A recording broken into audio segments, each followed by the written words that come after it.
Hello and welcome. Hello and welcome. Today's my dad's birthday, so everybody say happy birthday to Terry. It is his 71st birthday. Okay, let's listen to some music. And to do that, we must go to FL Studio.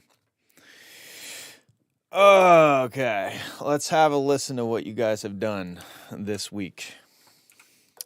Probably more than me. I need to put this phone on not making noise. I think there's a word for that. Anyway, okay, let's have a listen. K. Meyer Tribal is up first. I'm just going to go ahead and amputate this little as bit of silence at the start.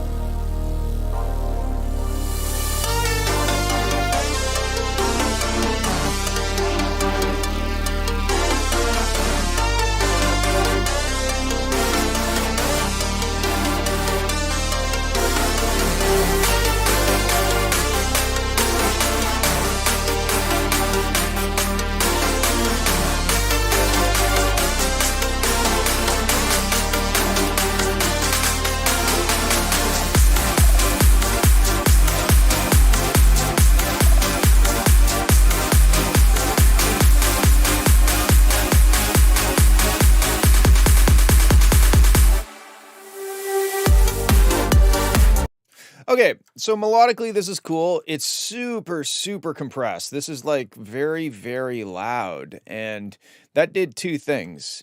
First of all, it just kind of made it hard to listen to with the volume up because I'm like, wow, that is very bright and loud and bright.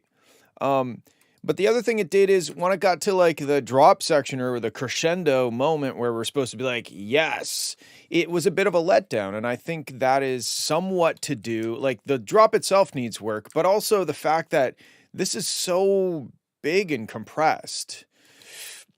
And then this, it's still big and compressed, but it doesn't, you can actually visually see that there's more energy in this part than there is in the drop, right? So I'm not saying that if this part was quieter, that this section would work as is, but you're setting yourself up for quite a challenge when your buildup is so bright and loud and like mastered so hard, right? So I think I would go and I'd chill out on these sections. They don't need to be absolutely pinned right to the, to the rails. It should be a little bit more dynamic. And then let's now listen to the drop.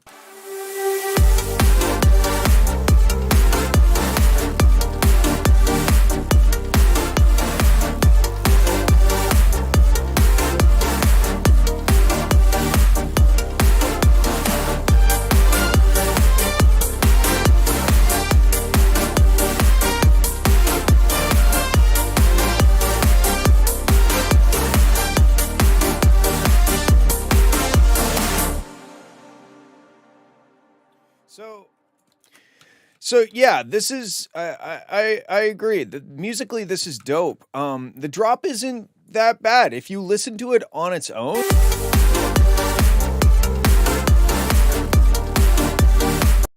It sounds good, but when you listen to it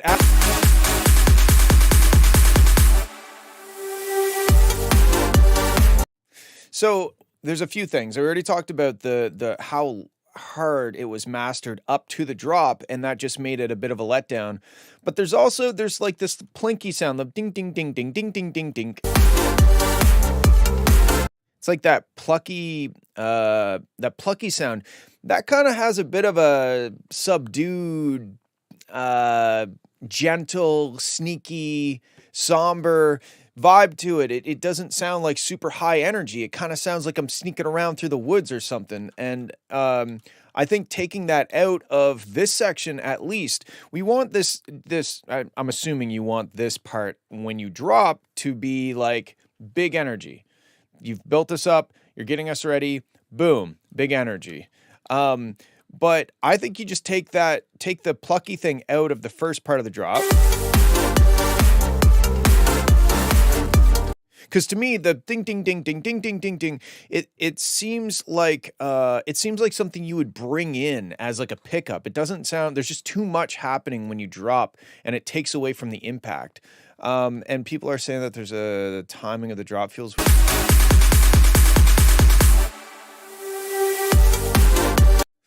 I mean, like, it's in time, it drops on the one, but, yeah, I mean, we just have this moment where there's just not much happening, and I don't know, maybe it's a placeholder for something.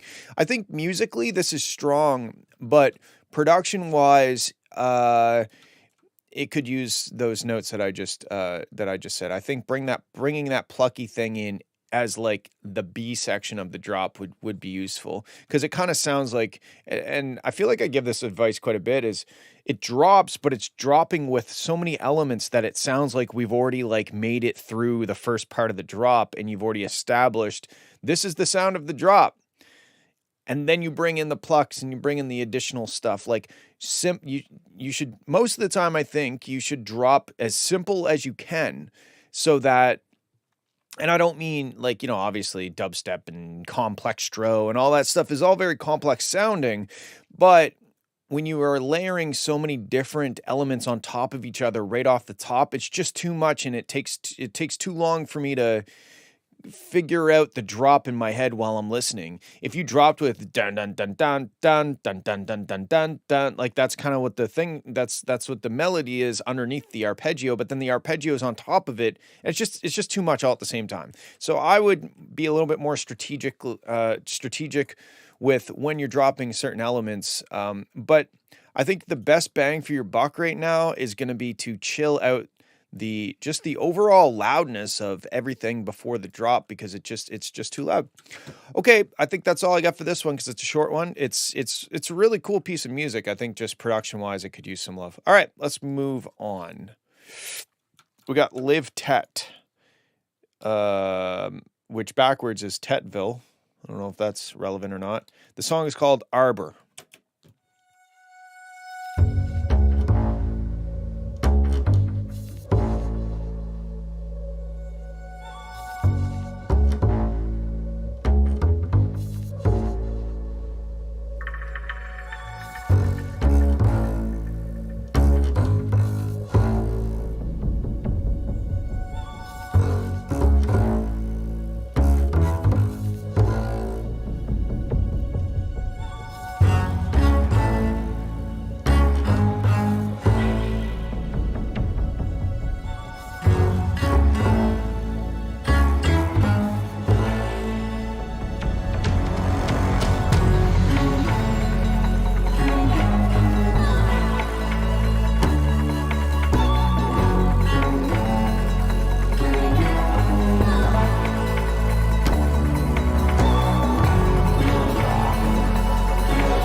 Yeah, that was sick. I only have a couple notes on this because it does sound really good. The first note is, in my opinion, I love the sound of the snare, but it's not cutting through the mix. It's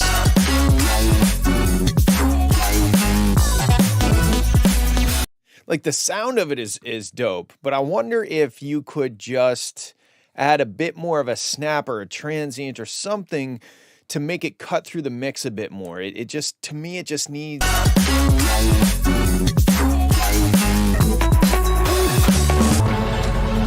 My second note is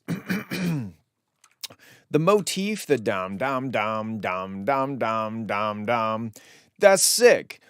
I think that it would be more effective if at certain points you added in that same motif, but you played it with a brighter instrument in a higher octave, because it's mostly just sorry, one sec. Remove the face and gray code submission. Oh, it's a suspicious account that was only made today. Both artists, face and gray code. Okay. Oh, I can do it here. Duh. Face and gray code. Oh, right there. Okay. Thank you. Anyway, so the dum dum dum dum, that motif, the melody, the hook, it's just great. I think if you played it in a higher octave, not necessarily all the time, but maybe during certain key moments, it came in with like a higher octave string or weird synth sound or something to get it on top of. There's so much stuff in the bass, right? This is bass music, obviously. There's a lot of bass happening, right?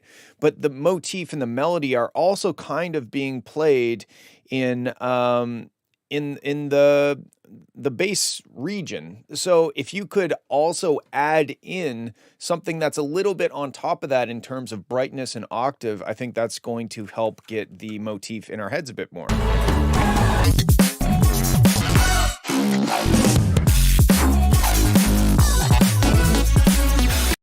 Yeah, because it's there, but it's just it's amongst other bass sounds, right? And it's obviously it's strong. It's still getting in our heads, but I think it would just be better if there was also a higher octave version of that melody being played on top of it. Not necessarily all the time, but during some key moments, and then those key moments would stand above and be like, "Hey guys, this is the chorus," or whatever, right?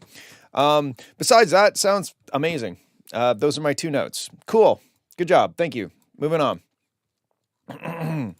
Luke Hash, Perpetual Motion, Bass Freak Remix, draft number 4.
Yeah, this is sounding pretty good. I really like the track in general.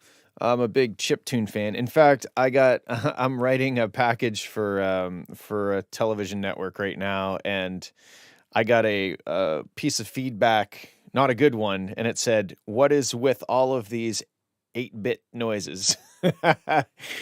And so I have to try to be less chiptuney in this package. Anyway, what do I think about this? Let me just check one thing out again.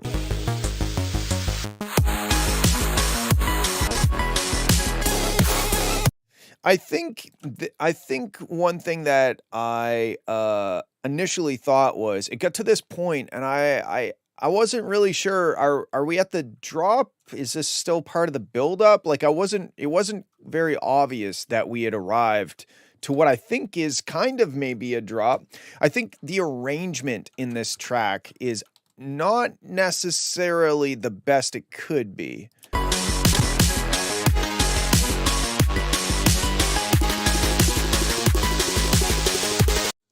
Because,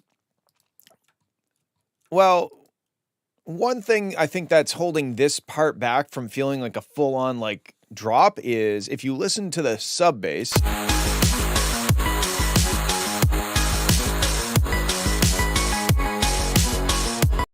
dun dun dun dun dun dun dun dun dun. It's kind of, I think the sub bass might be too sparse, or I don't really know.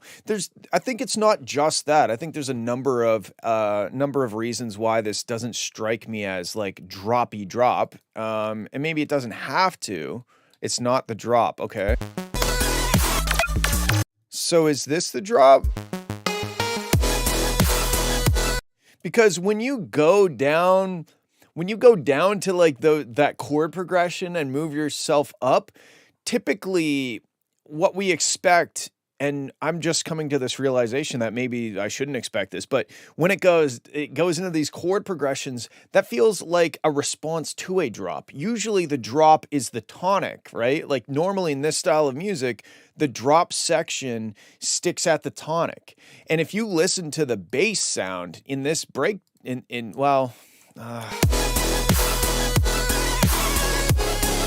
you know what I mean? Like this is kind of like a response to something. God, I don't know how to explain that any better than that. I was just going off the original track. Yeah, that's fine. I mean, like, hey, you're allowed to disagree. I could be wrong about all of this shit. All I'm doing is providing my view on things. But to me, when you're done, na na na na na na na na na na na, you know what I mean? Like you're sticking at the tonic. That feels like the drop, and then da da da da da. That sounds like the response, like the breakdown or like the melodic section. You know what I mean? So I'm not saying you need to change the arrangement. I'm just letting you know that when I listened to it, I was like a little confused as to where I was at any given point in the song. I liked all the sections. They were all cool and they all were catchy and chiptuney and good sounding, but I just was never quite sure like where I was in the song, you know?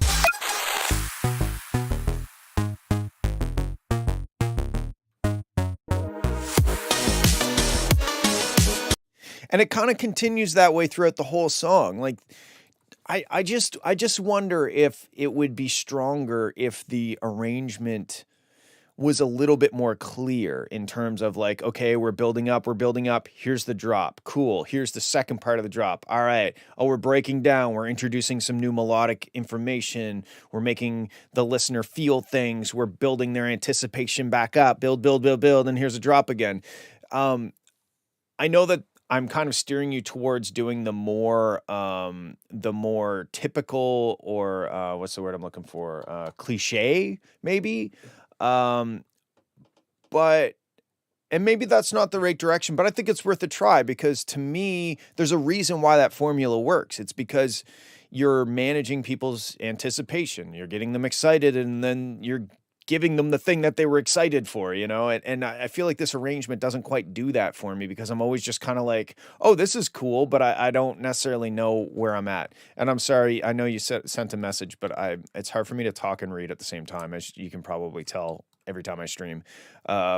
So I purposefully didn't read it. But yeah, I just think, I don't know. To me, this section feels like it wants to be the drop. And then this section feels like it wants to be maybe the B part of the drop or leading into the breakdown. But the way that it's produced is not coherent with that. It's almost like the sections want to be different things than what they actually are. I don't know if that makes any sense. That's the best I can do, I think. Now, people were saying the kick was weak.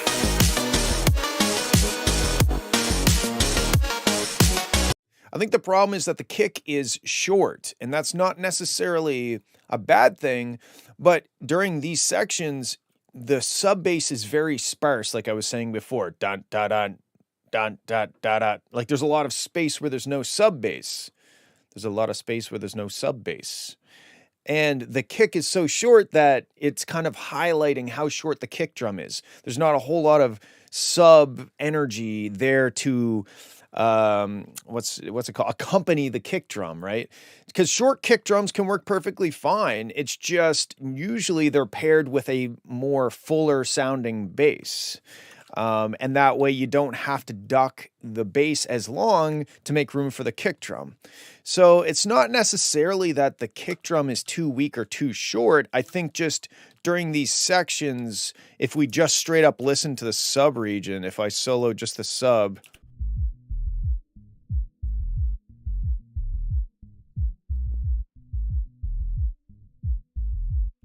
yeah, there's just not like a whole lot of energy down in the bottom end because the kick is short and the sub is sparse. But yeah, I mean, overall, it's a fun track, and I'm not saying that this arrangement wouldn't work. Just for me, I wasn't like along for the ride. I felt like I was always 2 steps behind the arrangement, if that makes sense. I was always like trying to figure out where I was in the track, and I don't think you should make your listener try to figure that sort of thing out. But anyway, that's what I think. I'm sorry if that was vague and not super helpful. Let's check out Lunch Break. Okay, here we go.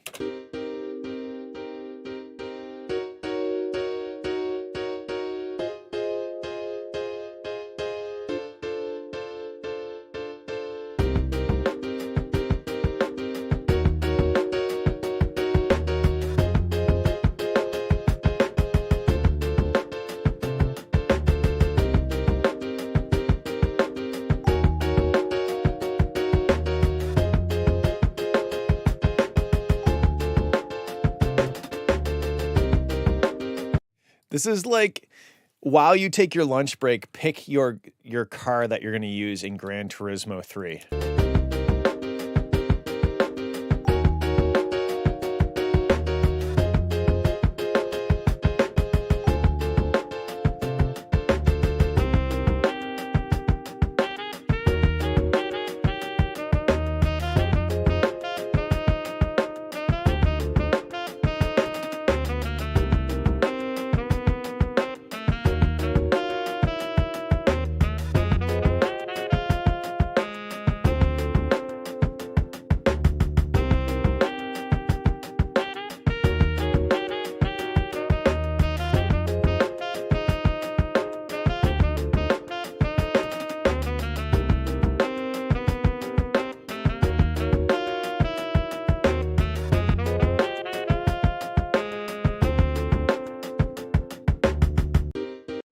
Wow. It's so crazy how well this encapsulates my memories of like Gran Turismo. I don't know what it is. It's so Gran Turismo-y. I think my biggest note for this is it feels very dull in the top end. Let's have a look.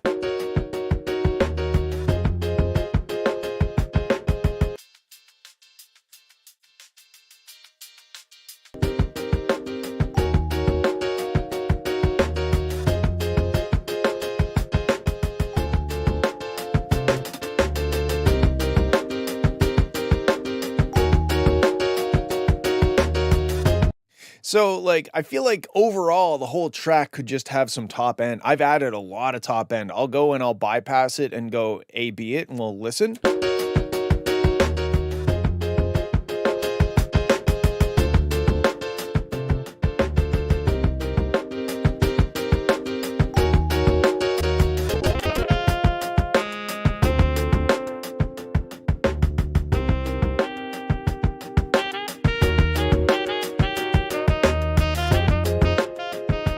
So that's my main concern with this is just the lack of top end.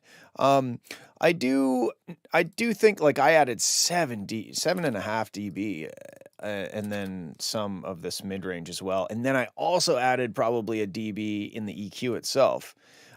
So I think overall it needs to be brighter. The piano, somebody mentioned that there was a weird resonance. I think that's a pretty typical piano resonant thing, and I'm not saying it shouldn't be maybe dipped.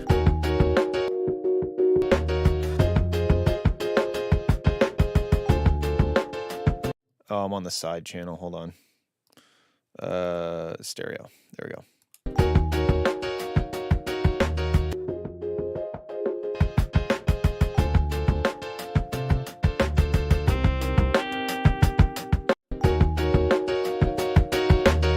Yeah, I agree. I agree in the piano, you should maybe dip out some of that 300 hertz area. It also kind of maybe sounds like it has some unison or like chorus effect or something on it. I don't know. There's maybe some sort of stereoization happening. I'm not quite sure.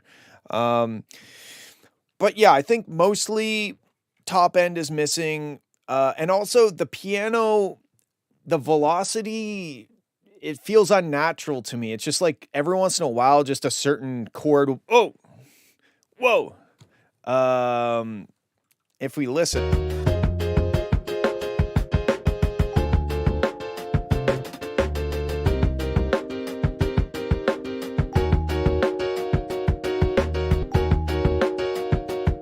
Yeah, like right here. There's just a few moments where the piano just feels like the velocity was turned up by accident or something. But for the most part, get some of that resonance out of the bottom end of the piano. And basically, I don't think you should necessarily boost the high end in the master like I did. Be a little bit more strategic with it, pick certain elements that you think should contribute to the high end of the track more than others, and just give it some brightness. I think the track, just generally speaking, needs some brightness added to it, some airiness to it, and then keep going. And then let me know when you pick the Twingo. All right, next up, we got PGX Falling.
So this is really sick. The vocals kind of remind me of Bjork a little bit. But my main thoughts on this are arrangement related. I do think it's kind of weird. Some people were saying stuff about the sidechain. I do agree that the keys seemed like they were super sidechained, and the bass sounded like it wasn't very sidechained, and that felt kind of strange to me. I think I would probably try, and maybe that's just the way it turned out. Maybe they are being sidechained the same, but they sound like they aren't. The bass sounds like it's barely being sidechained, and the keys sound like they're like turning off and on almost. I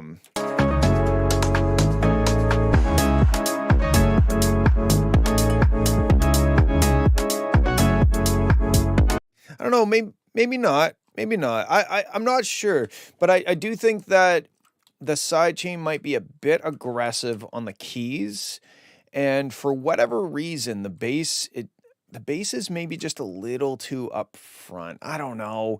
Mix wise, it's not bad. I think the biggest problem is you have these amazing. That's why I use sidechain channel instead of doing it individually. I mean, not really. I do it all individually. It's kind of. It's kind of a moot point. I mean, like, I do it all individually, but I usually do it all the same amount. But then sometimes I might decide to do one a little bit less or a little bit more than others, and I have the ability to do that.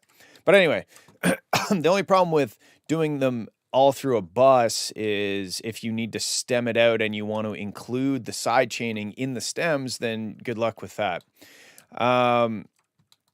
Anyway, you do sidechain channel for mids, then different for vocals.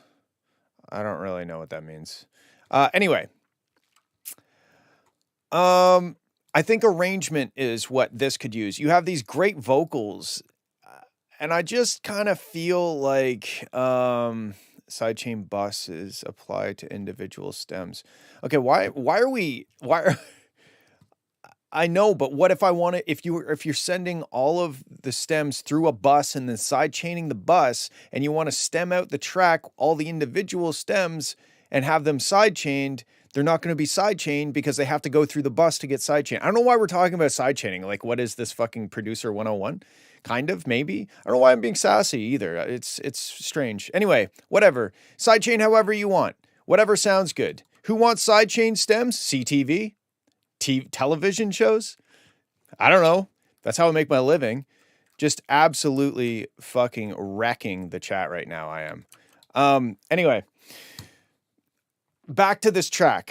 Yeah, I think you have these great vocals. Like, why not have those almost immediately? We got, like, how far did we get? We got almost 2 minutes in, and then I'm like, oh God, there's vocals? There's vocals in this track. So, and they're great. I just don't know why. Like, what's the tempo of this mother?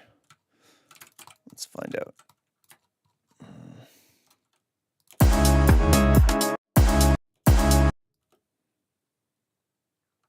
125?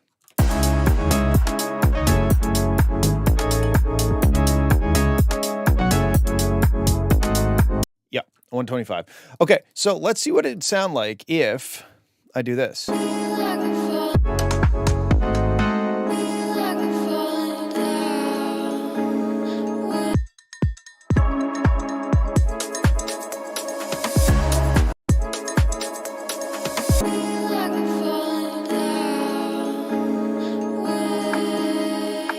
Or even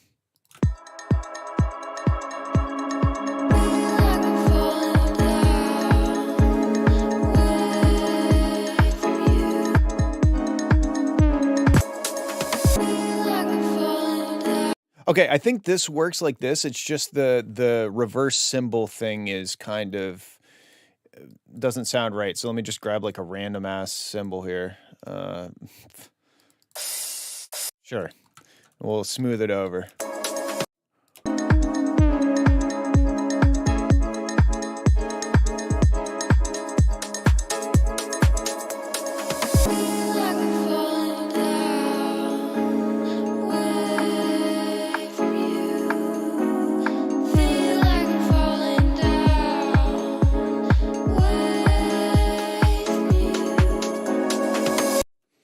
And then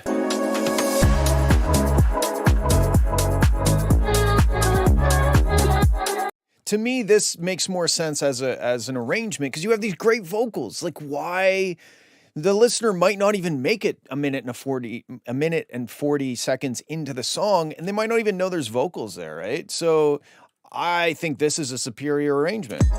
Obviously, there's got to be some, like, this kick doesn't really make sense anymore unless I maybe do this. Nah. Oh, maybe this? There.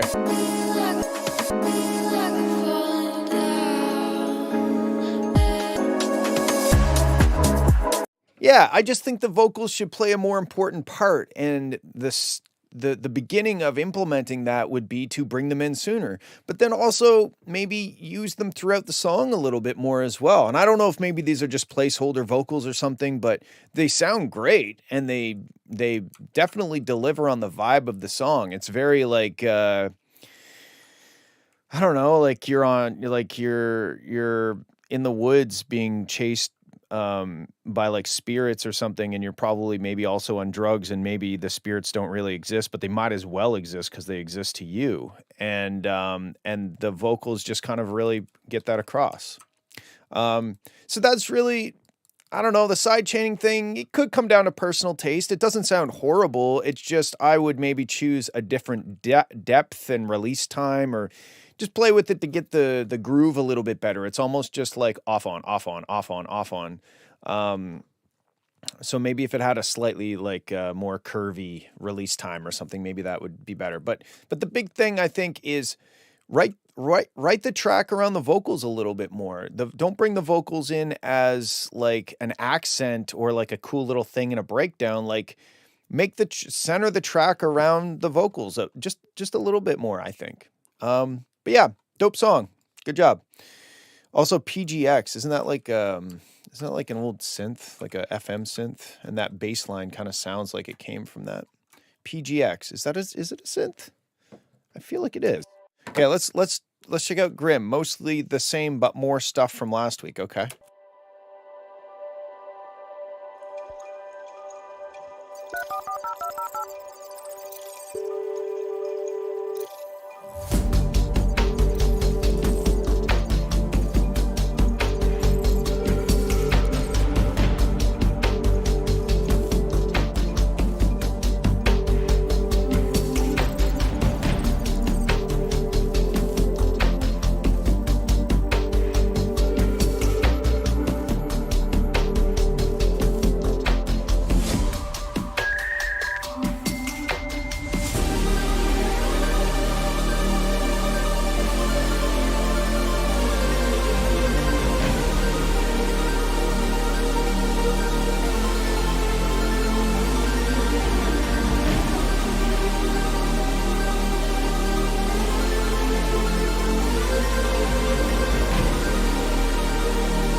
Yeah, this is sick. I didn't expect it to go in this direction, and I wasn't disappointed. I think this is a good direction to take it.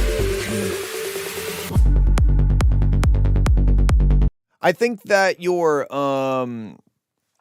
I think that your sub is a bit overpowering, and sometimes it's like phasing in and out, but yeah, maybe that's intentional. You can kind of visually even see it happening.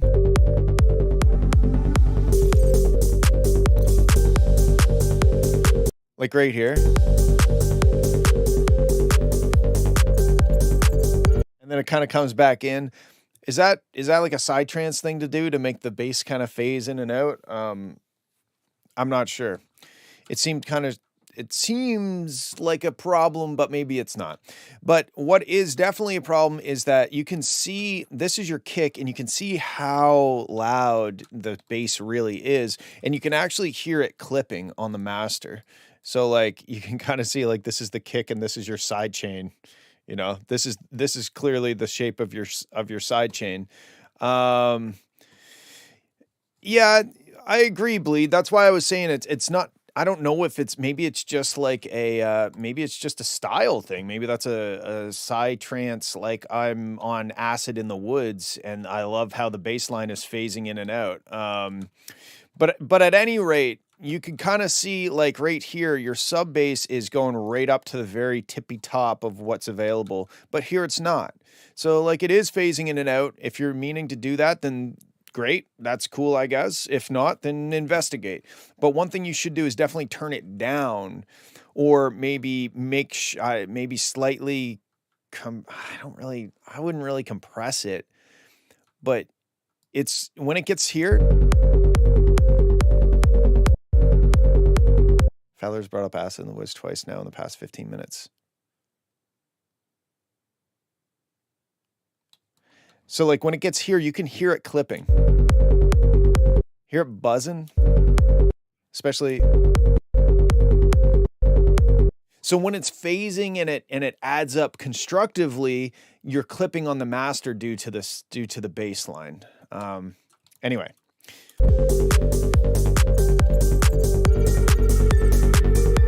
So I'd turn your sub bass down, maybe, and then keep going. I don't know. It sounds really good. I think that this impact was maybe not quite impactful enough. Like it just kind of happened, right? It could use a kick drum, maybe an impact with like sub.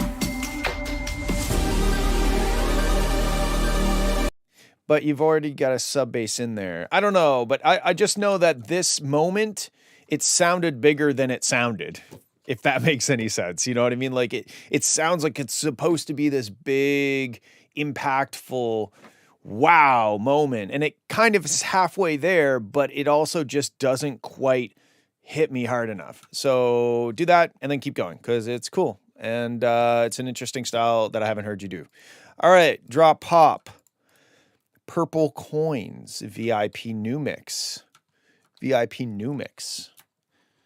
That's what they used to call me in high school. VIP New Mix. P New Mix. They used to call me P New Mix. Anyway, let's go.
Dude, Bleed, I thought the exact same thing. It sounds like old school pendulum.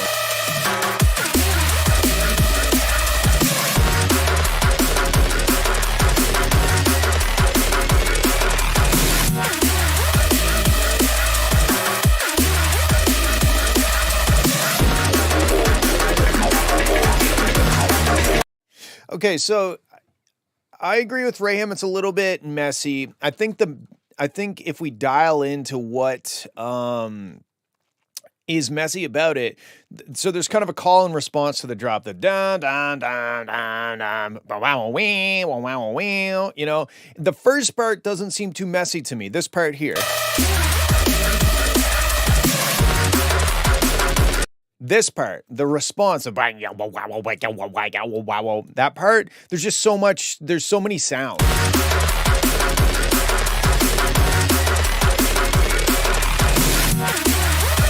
So this part here is fairly intelligible. It's fairly clear, has clarity.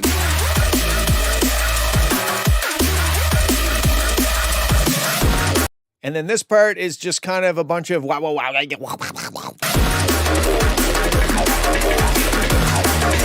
There's kind of like this constant grinding sound, like as if you were if you were on acid in the woods and you were like grinding your teeth. It's a similar sound, and it's just I don't know that it's adding anything to the mix.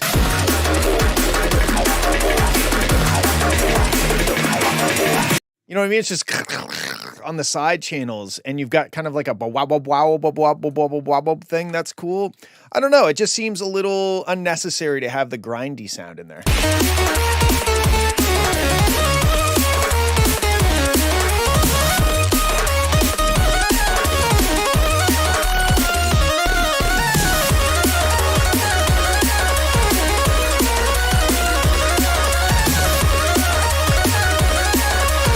Kind of the same thing here. That bass sound, the gravelly, grindy bass sound, I don't know that it lends itself well to being sustained for long periods of time because it's just so dirty, you know? It's just so atonal noise.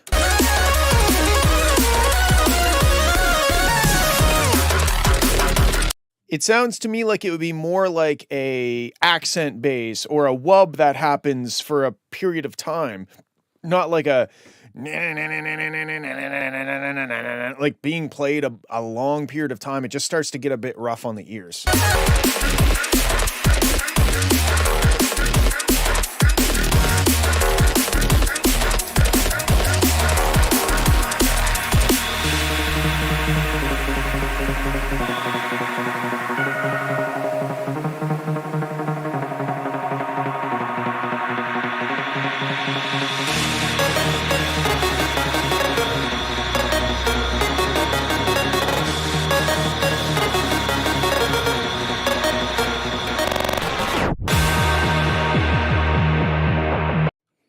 Oopsies.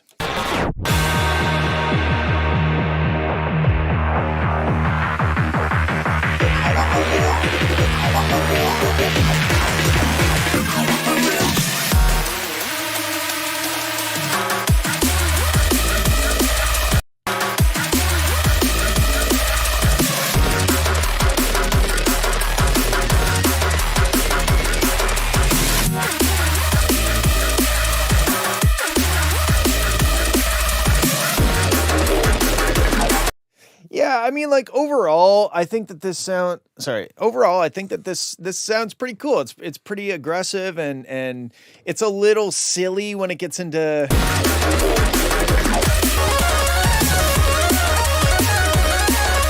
I had to picture Mary having sex with someone from Mortal Kombat, this would be playing in the background. Yeah, I agree. I think it gets a little on the silly side with this Sans Undertale kind of lead thing that's going on, but I'm not against it. It just seems a little silly. And I also love that like your signature sound is it's like a drum, whatever that drum's called, a timpani or something. Anyway, yeah, I think the notes that I've already said is what I've got to offer for this one. I think that it does get a bit messy, and I don't think that's a steel drum, Cat. I don't think it is. There might be steel in it. It might be partially made out of steel, but I don't think it's a steel drum.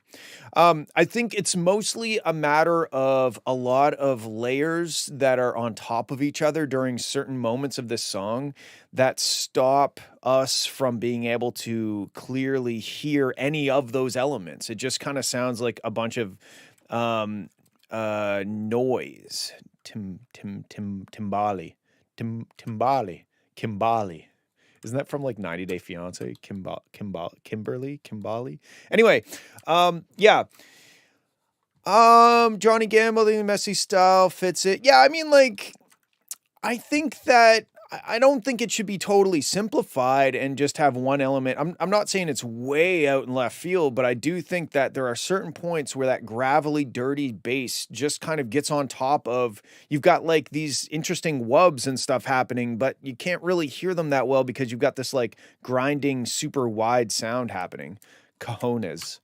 Anyway, that's what I have. I'm glad that you're making music though, and good job. Okay, let's check out, oopsies, Corrupting the Population, Sign Dissension. Okay. I hope you don't mind if I just make it, whoa, wee woo. What's going on here now? We're just gonna boost the volume up a little bit, because why not?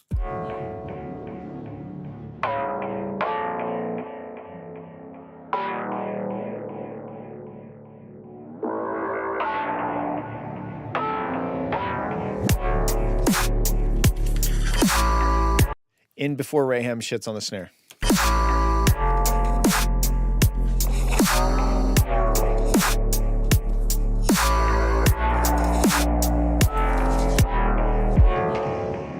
Okay, this is everything except the snare. Well, I don't know, the kick in the snare.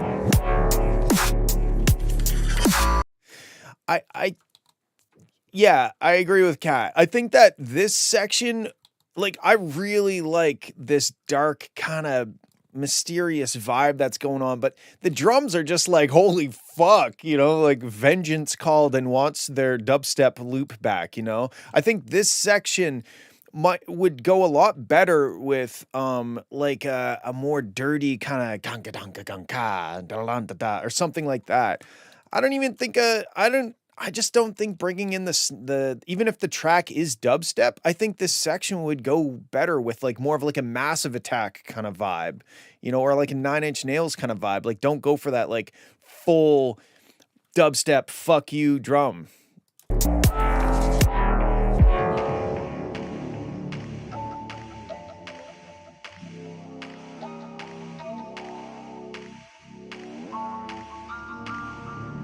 And then in this section, that wow thing, I think it should go with the kind of like the chord progression. It feels a little weird that it's playing the one note and the other thing, the plucky thing, is going around doing the normal progression.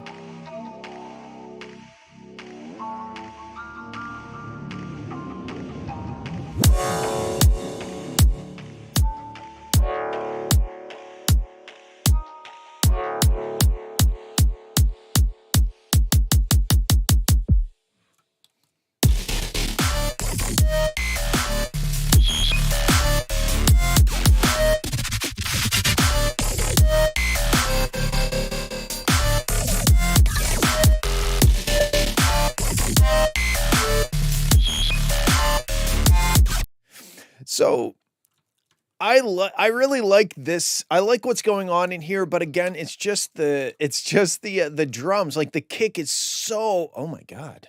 I just got a paper cut on my eyeball from looking at this. The kick is so much bigger than everything else.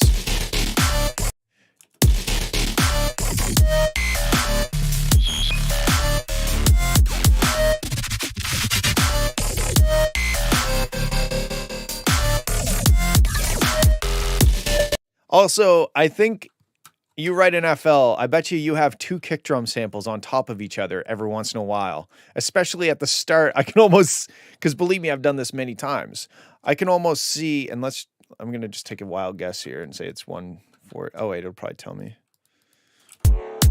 Shit, keyboard, do it. Fit the tempo. 65? I don't know. Whatever. It's not like it matters what tempo it is right now. But yeah, when you copy it, 155, thank you.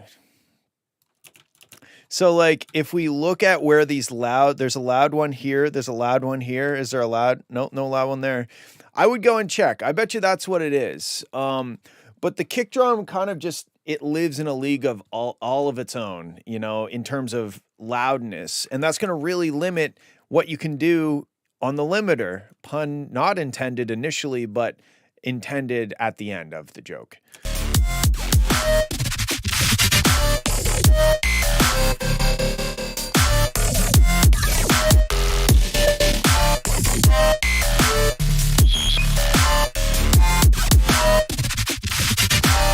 So you can see what this is reacting to, and it's mostly the kick and the snare, which is kind of typical for, you know, this style of music.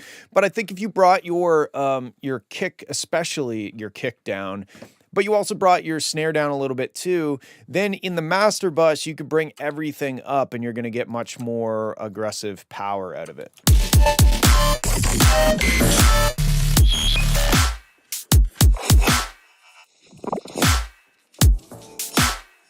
And then I don't know, like, if this is just kind of early on or whatever, but these, okay, thank you, broken section. I was going to say these empty sections are kind of empty.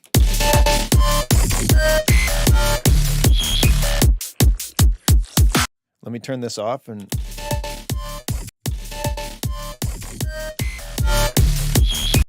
I think what you have here, you have a lot of really cool ideas.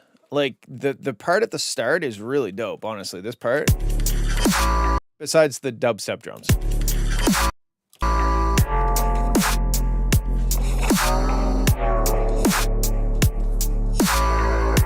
It's sick.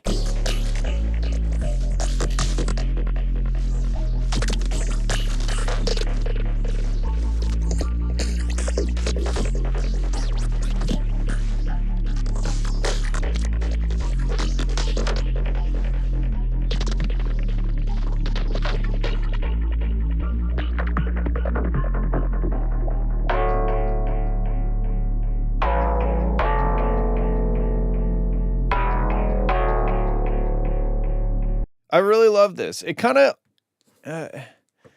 just one. I will straight up leave your shit.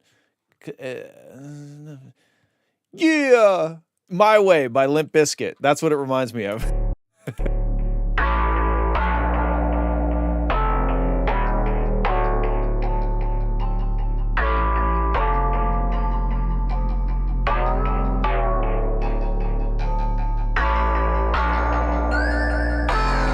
Yeah! It needs the Limp Bizkit, yeah.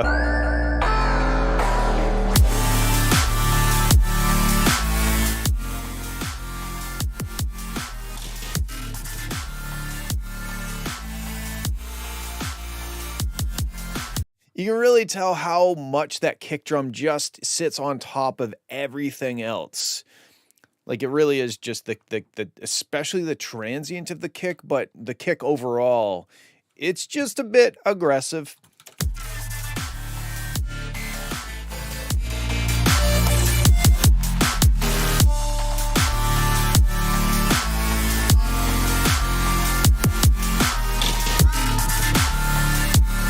I haven't touched a single thing with the mix of this yet. Yeah. Okay. Well, those are some things to keep in mind when you do. I think you have a lot of really cool ideas in here. Can the dubstep snares in the parts that aren't like the drops, and probably the cool outro thing is cool. Okay.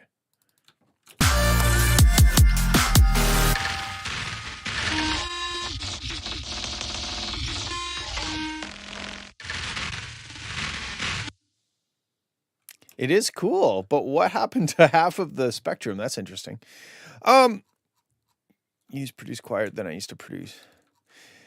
Yeah, anyway, that's what I think. I think it sounds cool. I think you should maybe try to find the acapella for My Way by Limp Bizkit and make it a remix. Yeah! Anyway, okay, let's listen to Cat Attack. Thanks for sending, Cody. That was cool. Here we go. Cat Attack, This World is Death. Okay. Let's do this.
Yeah. I don't know.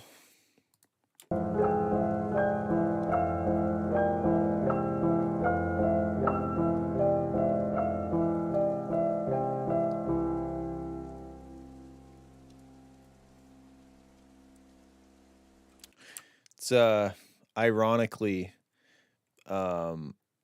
music to miss your cat to, because it was written by Cat. It's great. I ain't got no notes. It's good. It's nice. Thank you for sending. Okay. I just loaded the same one up. Vercatum. All right. Did Cat sneak another one in? Who Hozone? Who Hozone?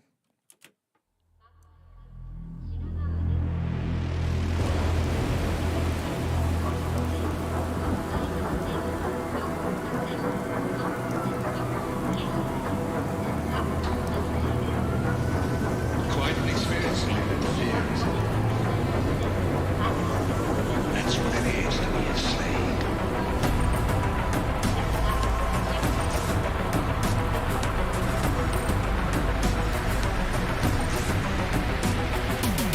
I've seen things you people wouldn't believe. Attack ships on fire. Shoot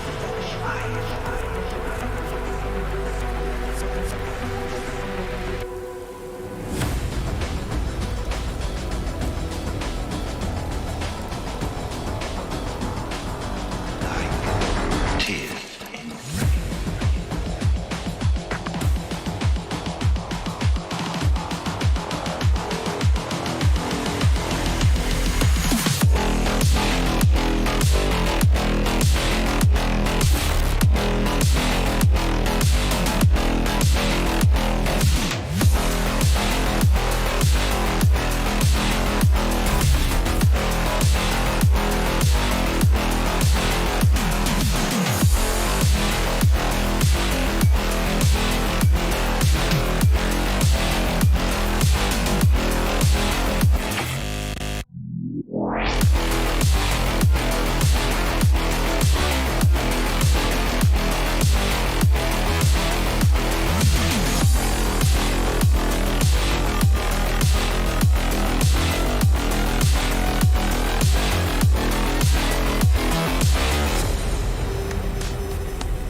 Nicked my style? This is my style? I don't even know what my style is anymore, to be honest. I'm barely a musician. Okay, so my thoughts are that this whole section, it was a bit too ambient. I feel like when it gets to right around here, Attack ships.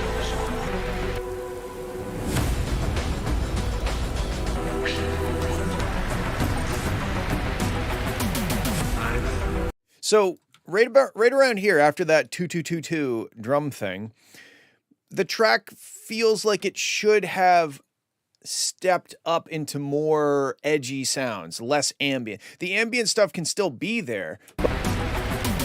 I've seen You'd have some da dun dun da dun da, or like something. The do the tom thing really kind of insinuates that we're about to go somewhere, but we didn't really go anywhere. We were just like, here's another slight variation of this ambience, and then all the way over to here. But then even here, this buildup still feels like it's off in the distance in Mordor or something, It's only when we get here that it starts to feel like it's starting to go somewhere. And I mean, we're already a minute in. And I hope that I'm not trying to just tell everybody to make their songs shorter and get to the point faster. But I do think that without something exciting being added in kind of halfway through this big long ambience thing, it just flows too slow, especially considering you're working your way up to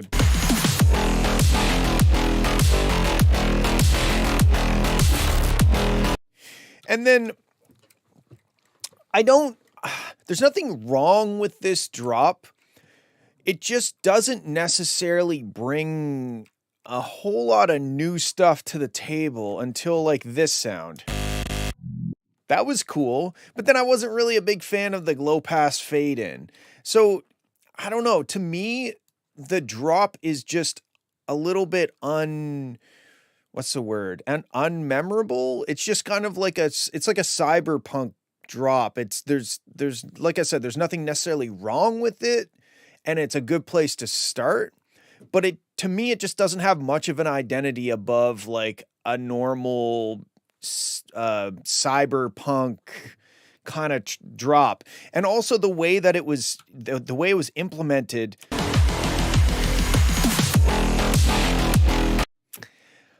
It just kind of happened. I'm not trying to shit on this track. I mean, like it's a good place to start, but I just don't think it's bringing a whole lot of uniqueness to the table.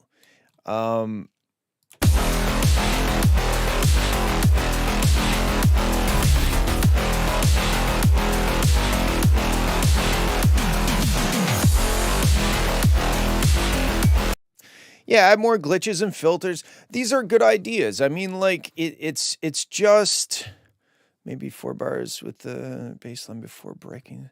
It's a bit sudden as is. Yeah, I thought it was a bit sudden too. I was just like, I guess we're in the drop now, you know. And again, I'm not trying to shit on the song. I just don't feel like it's providing enough value to justify its existence right now. It's just kind of like cyberpunk, you know? Let's keep going because maybe there's something else that happens.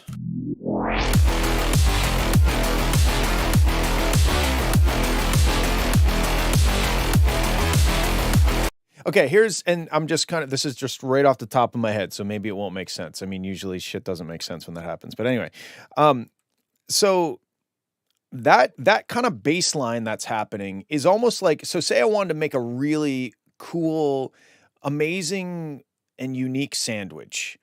I'm going to need bread, you know? It needs bread, and it could be really good bread, but that's not enough for it to be a unique sandwich. I need an interesting combination of ingredients and flavors to put in between the bread. I still need the bread. The bread is still important, but it's not enough to be a sandwich. I'm not going to just eat a bread sandwich. I mean, sometimes you do if it's really good bread, I guess. But that's how I feel about like that kind of like baseline that's in here. It's lunch break. Yeah, I'm subconsciously referring back to that song. To me, you've got pretty good bread, but I need more in my sandwich. You know, this is like the first interesting ingredient.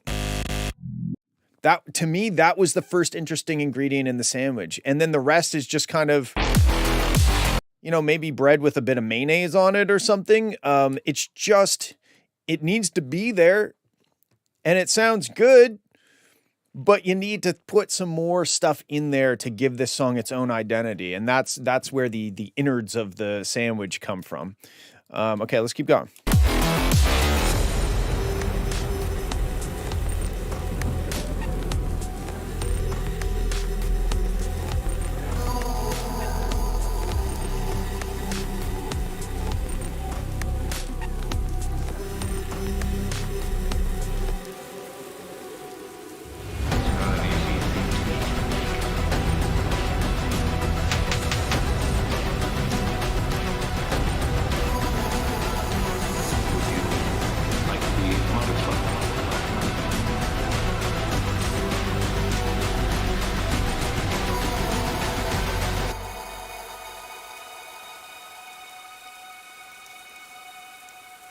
Nothing the god of biomechanics wouldn't let you live.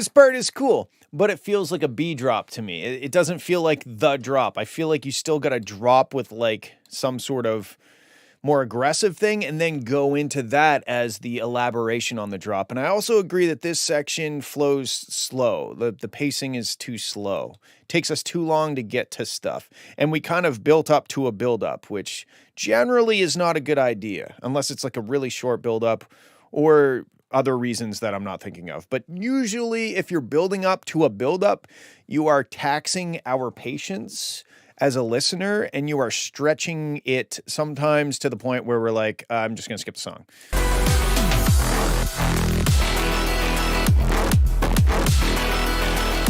Kat, what is the, or verbatim if he's here, what's the tempo? I'm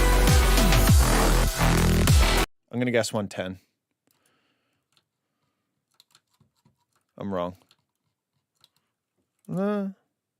Genuinely can't. Okay, hold on. I'll figure it out.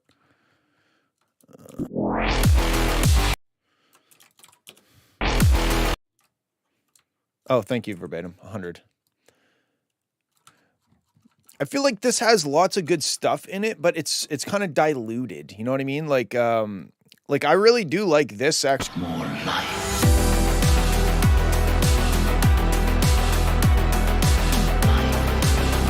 This part's sick, honestly. So let me now.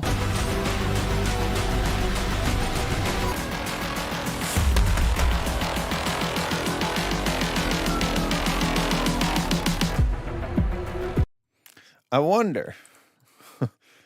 This probably won't work.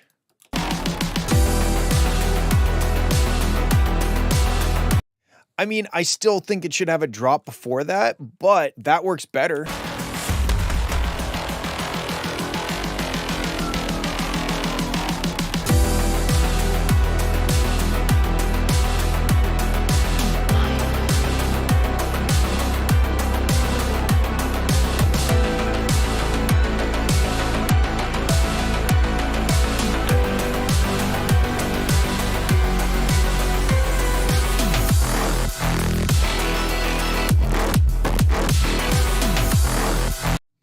Let's try this. Let's see what this sounds like.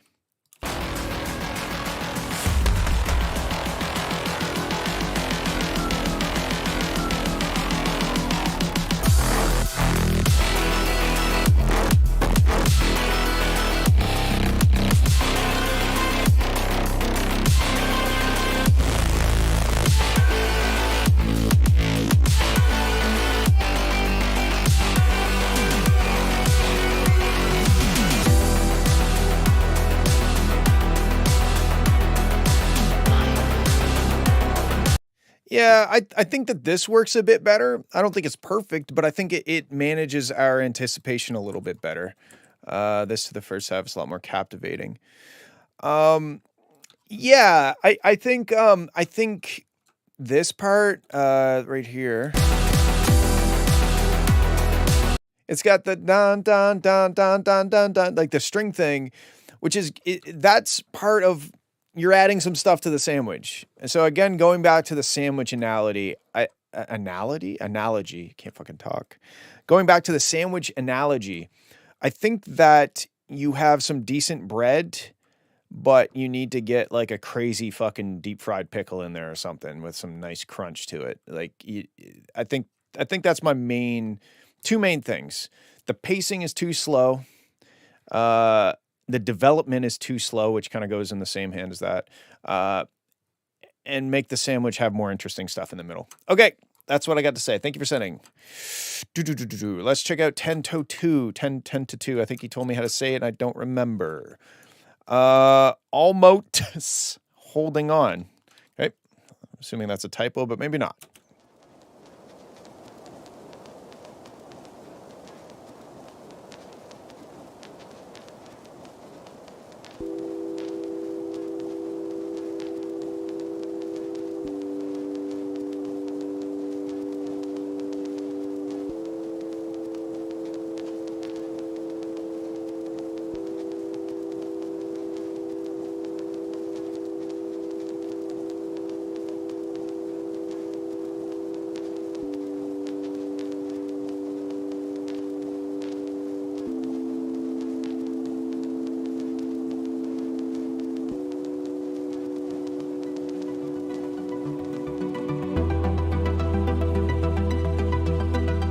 Okay, so this part is so cool. This part, it sounds like a bit of a dial tone, especially because the last chord and your first chord are the same chord.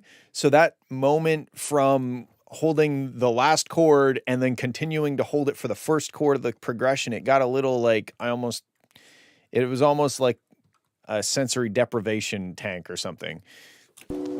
But when this comes in, it's sick. I don't know why we waited so long again with the get to it quicker thing, but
wow, that was interesting.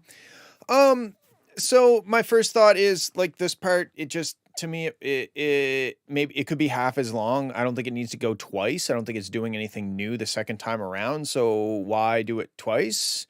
Um I noticed even before it got up to like crazy loud, whatever that kind of like background almost thunder sound is, it, I would high pass it to get rid there's like some really deep sounds that your limiter is reacting to even before it gets to like this like intentionally like loud spot. That's why I kept changing the scaling on the spectrum over there. So I would go and I would high pass that. I'd probably high pass everything because there was also like when you this is kind of obscure, not really that important, but when you play these notes,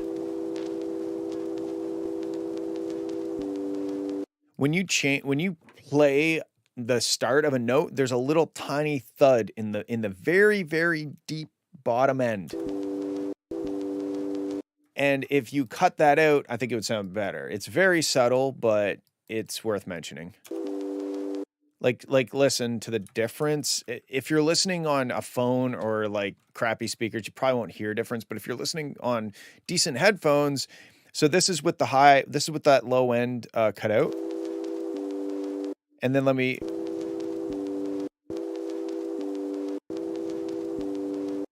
it's very subtle. Let me get it a little closer.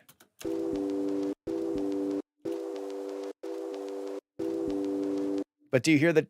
It's like a sound. So I would high pass that. I'd high pass your Foley, whatever that is, and then I don't know the way that your limiter is reacting to like that thunder or whatever that sound is. It's just it just kind of sounds like a mistake. It doesn't necessarily sound intentional. Maybe it is. I'm not sure, but basically you keep turning that sound up, and then like the musical part of your song is reacting to like these big moments in that whatever that background noise is. So I would just I'd rethink that and see if it's worth it. And if it isn't, then look at your master limiter and see how it's reacting as you're bringing up the that Foley sound. You might see it dipping a hole. You might see a bunch of, well, you will, because I can hear it. Like you can hear the strings like like they're like, ooh, they're like ducking out of the way because you've got this big like thunderous background noise thing happening. So at the very least, you could high pass that, and that would reduce that a little bit. But I don't know. Those are my thoughts, though. It's a cool piece. It sounds like it's like maybe like the intro to an album or something. I don't know what you're planning on doing with it, but it's cool. I like where it went. Don't dwell here so long, and then maybe rethink the background noise and pushing it like you are. Okay, let's move on. We got Swiss Cheese with a relatively short one for him. Let's have a listen.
This part is sick. This to me is the identity of the song right here. And again, we waited 1 minute and 30 seconds to hear what I would consider the main motif or the identity, the idea of the song is in this kind of piano melody thing that's happening.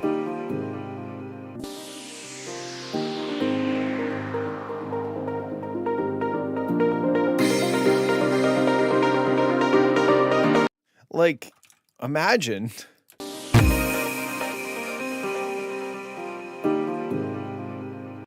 if the song started like that, obviously have maybe a little, like what if it started like that? I don't know.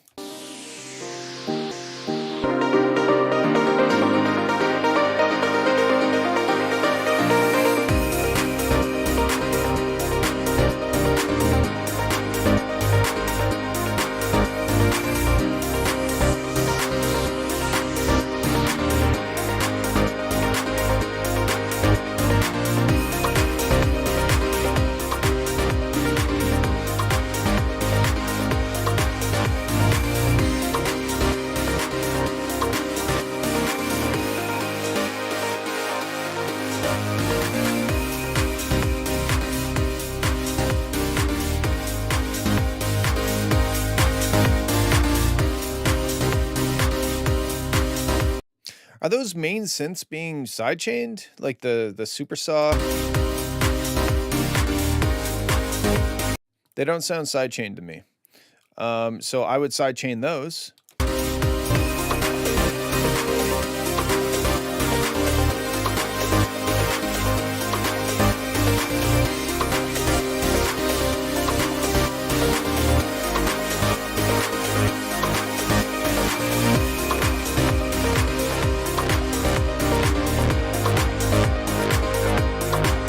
I mean, like, musically, it's dope. And that's always the case with stuff that she sends in. I kind of feel like I'm going to have to put my foot down and say that I'm not going to listen to any more Cheese music until he tries to master it. Because otherwise, I'm just going to be enabling him and this massive amount of headroom. And I think your music and production skills are getting to the point where you need to bite the bullet and start learning the art of mastering a track, at least to the point where it's at an acceptable listening level. Like this, I can just boom. It's not a bad thing to have headroom, but I think make sure next time you send something in, it better be loud. That's all I'm going to say. Again, the intro, I feel like I'm saying the same things over and over again with the stuff that she sends in. The musicality is great.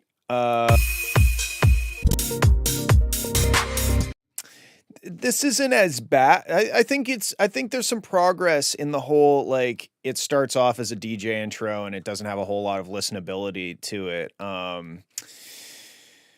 So keep going in that route. I think it still needs a bit more ear candy. I think Armin van Buuren might be some good rep, like, because I mean, all of his songs have big DJ intros, but they're still like, you can still listen to them and still not get bored of them. So use some of his stuff for reference and see what you can do.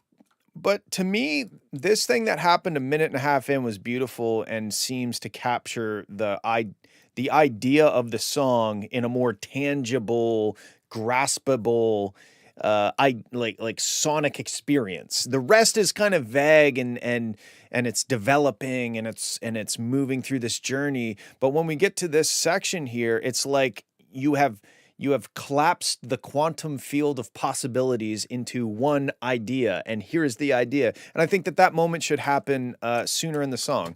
But my biggest thing is, like, don't send in another track until you at least, I don't even care if it's done poorly. Try to make a master. That's your next, if I was the school and you had homework, your next homework is to slap a limiter on it. Anything just to get it so that it's not like this, because I don't mind slapping a limiter on it, but like if you're going to put this stuff out eventually, I hope, then you're going to have to learn how to get it to an acceptable volume for doing so. Anyway, I bet you he's going to do a shitpost and just absolutely squash one and send it in. But those are my thoughts. It's a great track. Musically, it's sweet, but at least start down your path of learning how to use this shit. Okay. Let's listen to the next one. Stellar Wind King Cobra Live Remix.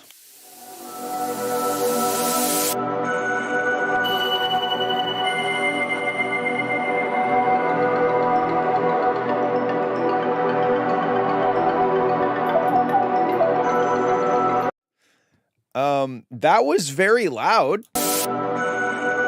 Both that reverse cymbal and whoa, that sound. Please turn it down a little bit.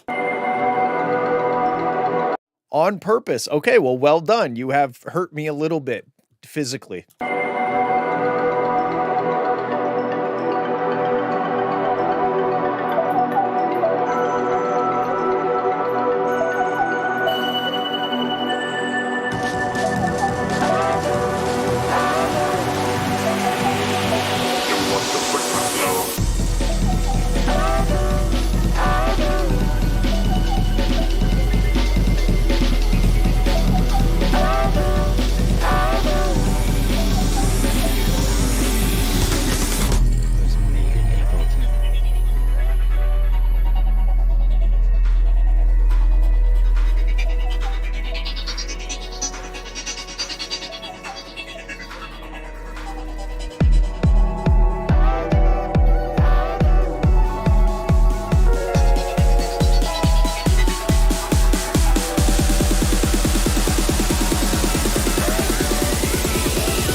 break my flow.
Dude, there was a whole ass song up above 20 kilohertz. Look at this.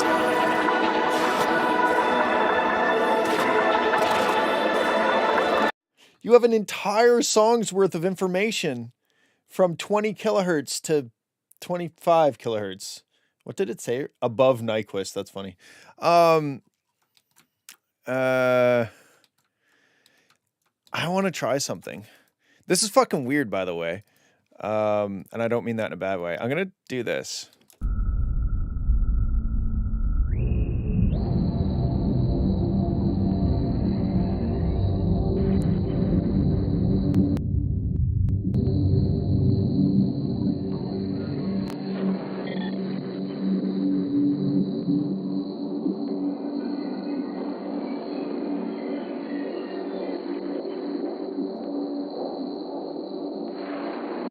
Dude, did you take something and tune it up like 4 octaves?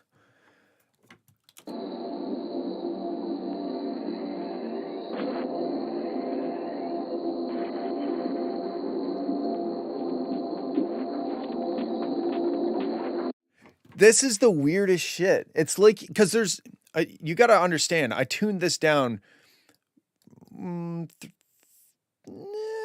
about 2 octaves, 2 octaves, and you can kind of hear like a drum beat in there.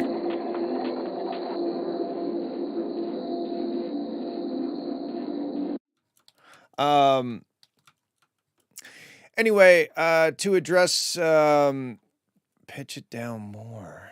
Okay. Let's go down more then.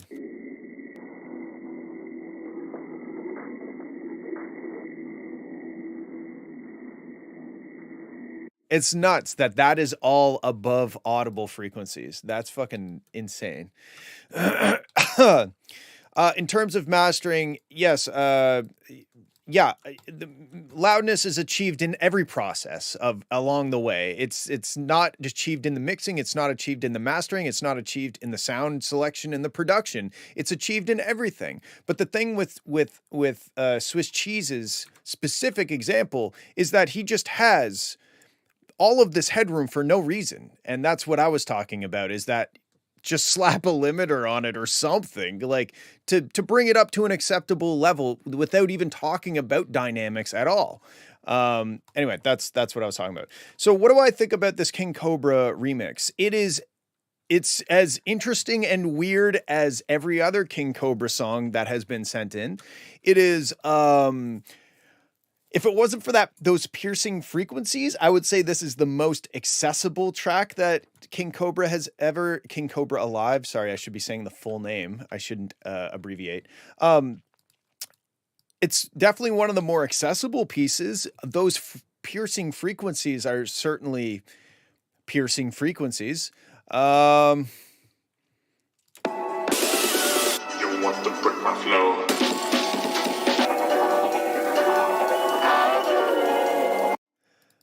Oh yeah, I still have the high pass. Again, I don't have a whole lot of advice to offer you on this because it is such, it just lives in its own world. It's such a, it's just it's its own thing, and I don't know how to make it better because better is kind of an abstract term, especially in a style that I'm not familiar with. And the style itself is kind of abstract. So it's like, who's to say that if you turn the bass up or bass down or made the drums louder or something, would that make it better or would it make it different? Made into like a breakcore jungle, whatever. So it's a complete mess. There were some moments where like I was like, oh, there's kind of a cool groove in there, but it's being obscured by so many other things.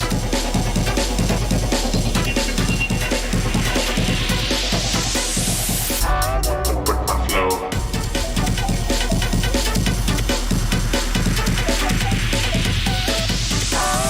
But it is funny because this is pretty much like, in terms of the stuff that you have submitted, this is the most normie, you know, this is the normie stuff that you've made, which is cool. And I'm really fascinated by like the fact that you took stuff and pitched it up above what we can hear. And then when I tuned it down a few octaves, we could hear the drums as if they were not tuned down. So that's a really interesting move. That's almost like a Fowler Grand Prix move. And maybe the people that aren't familiar with me from like a year or two ago, that was something that an ARG that I did. Anyway, blah, blah, blah. It's cool. I don't know. It sounds weird. And those piercing frequencies, if they were turned down a little bit, I don't think you're not going to lose anybody. You might gain a few. But that's pretty much what I got to say on this one. Thank you for sending, and keep hiding things in the top portion of the audio frequencies, and I will keep finding them.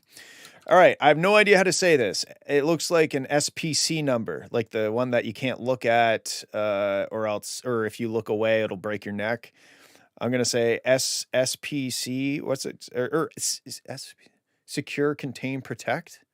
Is that what that is? Anyway, SCP. Thank you. Secure, Contain, SPC.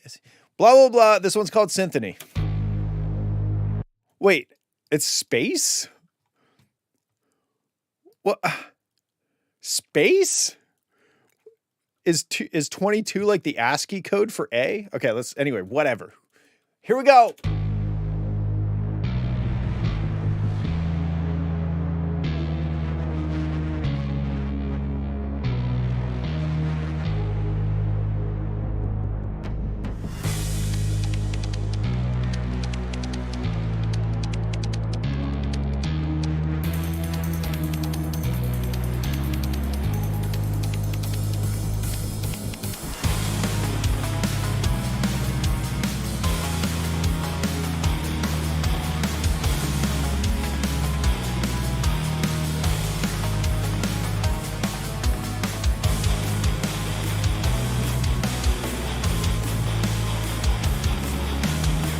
Okay, so I'm going to stop it here for a sec. I like the melody, but it's so drawn out. Like it takes, I don't even know how to fix that though. It's almost like the melody takes too long to melody. You know what I mean? Down, down, down. It almost sounds kind of Existentia-ish. But my main note, there's a lot of density in the notes that are being played in the lower register here. There's dun dun dun dun dun dun dun dun dun, dun, and then the guitar is just jung jung jung jung jung, and it gets quite messy. Like if we listen to just this is a good test that I do to my own track sometimes. I take just a little section like this, and I try to make sure that at any given point, I can tell what note is being played. I can't necessarily tell clearly which note is being played.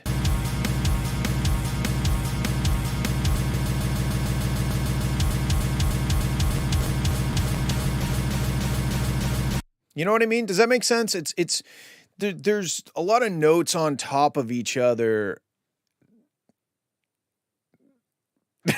Thanks. Okay, that's the note. There's too many notes on top of each other, and maybe some reverb also contributing to this. But if we listen to if we just pick little sections. Nah, but there's also other notes on top of it. So it's a little messy harmonically. Like, okay, right here. Here's a good example. Okay, here in this one section, that's a very clear note, and I'm sure Kadia will tell us which note that is exactly. It's probably like it's like a B sharp or something. But anyway, if you compare that to, I'm just going to pick a random spot.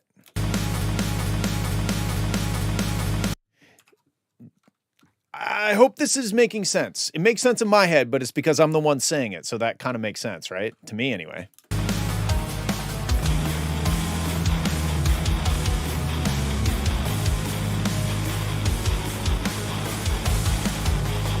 And I think it's because you almost have probably too many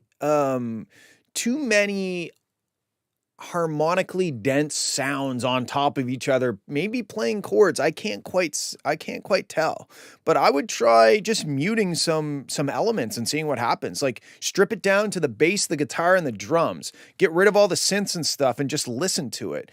And you might find that all of a sudden it's like, oh wow, now I can really hear the notes way more clearly. Like they sound very tonal and I can tell what note is being played. And then start bringing in your other elements a little bit more strategically, perhaps.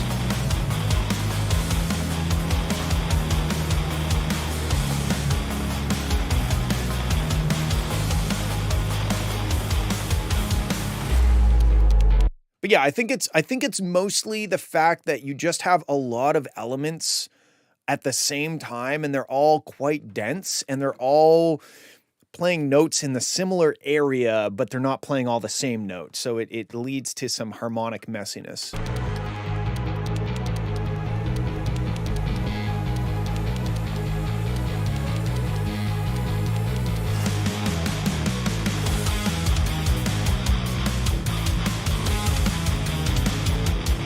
Yeah, okay, here we go. This is sick. This part's sick, but you have like this like keyboard sound that comes in and it just muddies the waters. Like before, because I think there's a moment here before the keyboards come in.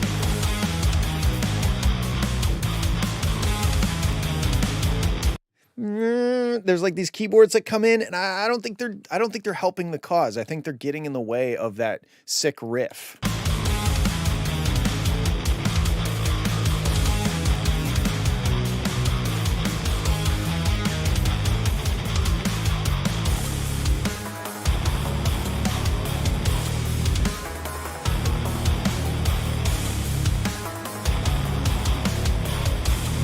But like the guitar and the bass and the drums are so sick. It's just all the other stuff that's on top of it.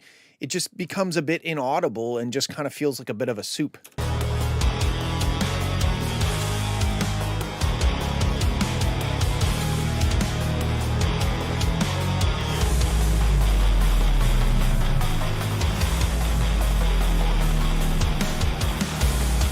Yeah, and another thing is like reverb is not really going to be your friend in this sort of situation. I think if anything, that's going to blur everything on top of each other even more. You just kind of have this, I feel like I'm being submerged in a soup of sound.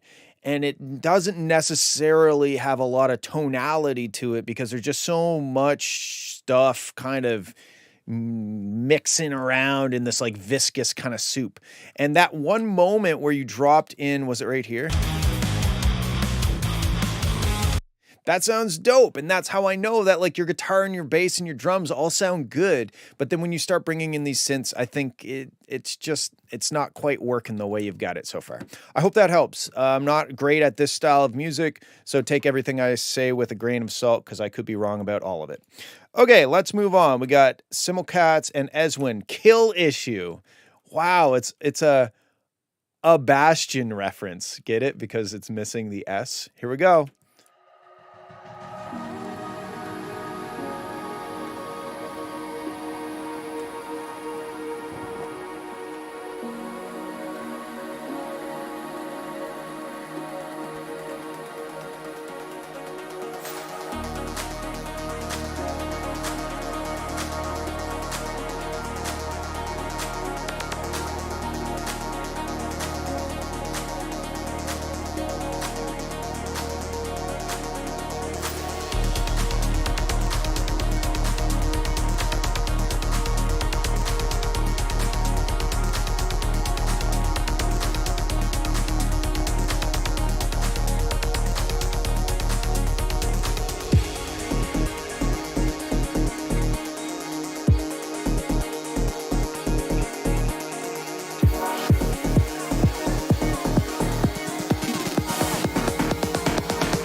Sebastian, did you hear my joke at the start? It's a kill issue, which was an Sebastian reference. That's fucking stupid.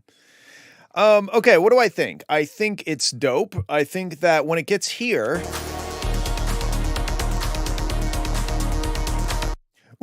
we've got really fuck you, Sebastian issue. It's got like really clicky high-end transients and really deep sub. And it kind of is like, it's kind of like scoop. There's nothing in the middle. There's nothing in the mid. Get it? Mid. And I just don't know if it's going to have vocals. I don't know if, to me, the issue that's bothering me is that we got this super high frequency click and this super deep sub and then like a bit of stuff in between. It feels weird to me. It feels hollow. So like, I feel like maybe either removing some of the sub or removing some of that laser zaps, maybe. My next thing...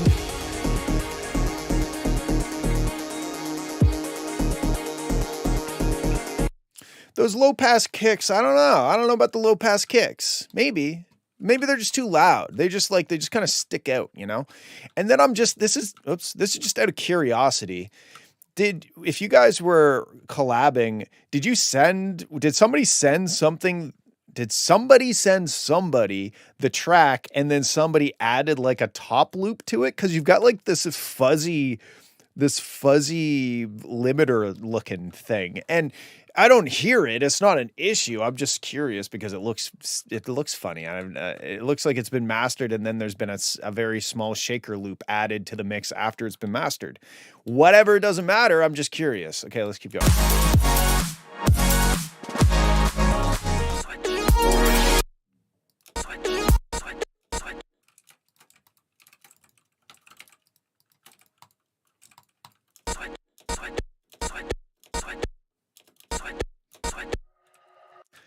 Oh, also, okay, since we've got Ashley here, and Sebastian and Eswin, I just want to do something real quick. Just a side note. We're gonna do this. Give me one sec. Turn this down. All right. I'm gonna ban you now. Check. Oh, can I? Oh, yeah, there it is. Okay, one sec. So I'm going to record myself. Okay, ready? Boing. Remember last night I said boing, and then I went, okay? Now, check this out. So I was saying last night, I said, when you say boing, you have, it's in there. And if you listen carefully, when anybody says boing, there is a going on in there, and I wanted to prove that. So this is how I'm going to do it. I'm going to send this to a track. I'm going to turn this microphone off before I forget and feedback myself to death. Okay, now check this out. We're going to EQ, and we're going to high pass.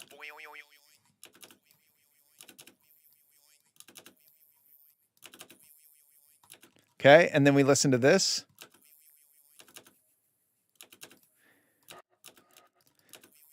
Okay, it's not as obvious as I thought it would be. Whatever, who cares? Just joking. I'll just delete this out of the video before I post it. Okay, let's keep listening.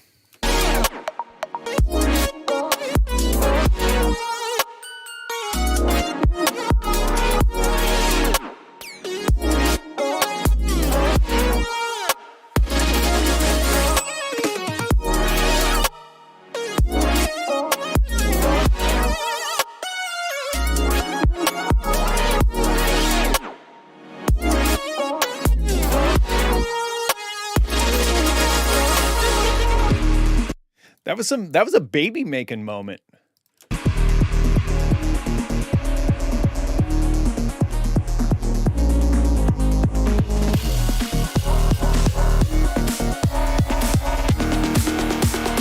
This is a Prius. Did that say this is a Prius? This is a Prius.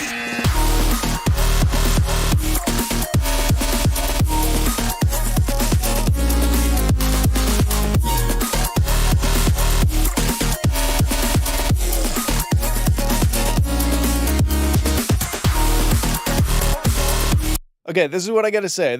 I think this is my first piece of advice for this track. This drop has a lot of stuff in the start. A lot of diddle-a-diddle-a-doos and atmospheres and stuff like that going on. Strip it all out, at least for the first little bit, and really emphasize the choppiness of it. And then bring that stuff in as you go through. But like...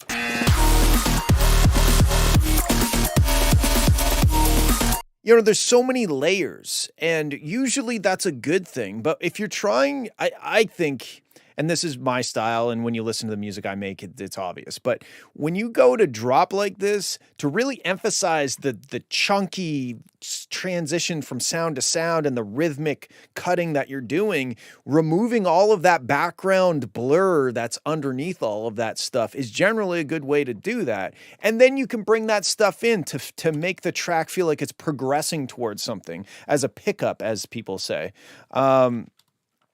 That's what I think you should do. And then, you know, start bringing that stuff in. But when you first drop, if it was just like, deedle-a-deedle-a-down, you know?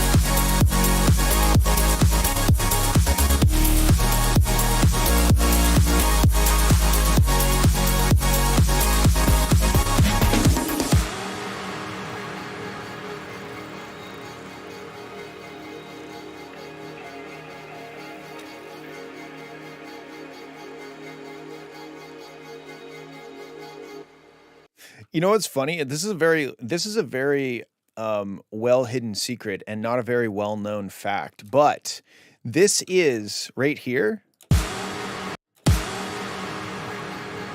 This is actually the full Prida snare. And most people don't know that. They just hear the first part of it. But if you heard the full version, this is the full version of the Prida snare. Okay, cool. I think the kick could be better too. It's a little thumpy, but not that deep. It has a bit too second harmonics, but not enough fundamental, in my humble opinion. I don't know what it means. I don't know what any of this shit means. You know that. I just say whatever comes to mind. Okay, that was sick. You guys did a great job. Oh, this is a short one. Hot Kaishi flip. All right. I was conceived to the Prida snare. Wow. That's an image. Here we go.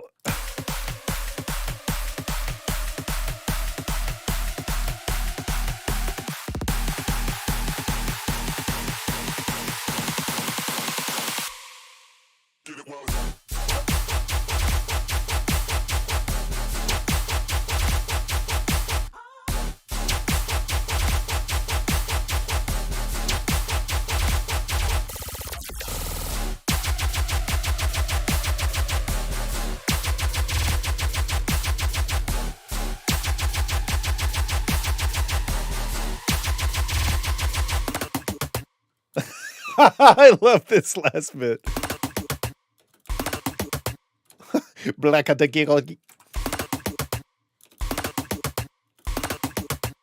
I sound like I'm choking on a French fry. Okay, so this is funny and silly, and I like where it's going. I think that the volume of things are in question. The volumes of certain elements could be improved upon. For example, the vocal, and then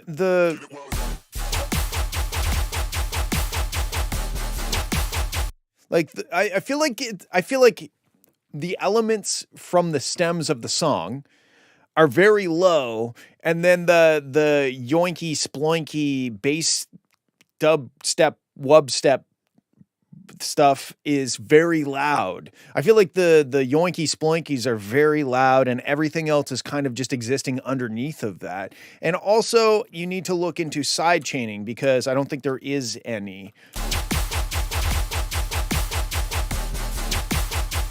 You can really hear it's like dun, dun, dun, yoink, yoink, yoink, yoink, yoink, yoink. You know what I mean? That's what I'm saying, the volume of things. Like the original stems are very quiet and that yoinky sploinky is very loud, and look into side chaining. And I like this direction. It's an interesting take on the original song. I just think that playing around with the levels and looking into side tuning is going to do you well. Okay, cool. Let's move on. What is this? Oh yeah, it's boing yoing. Huh. All right, CAD Atlantic. Nice. Boyo yoing is better than yoink yoink. What about boyo yoink?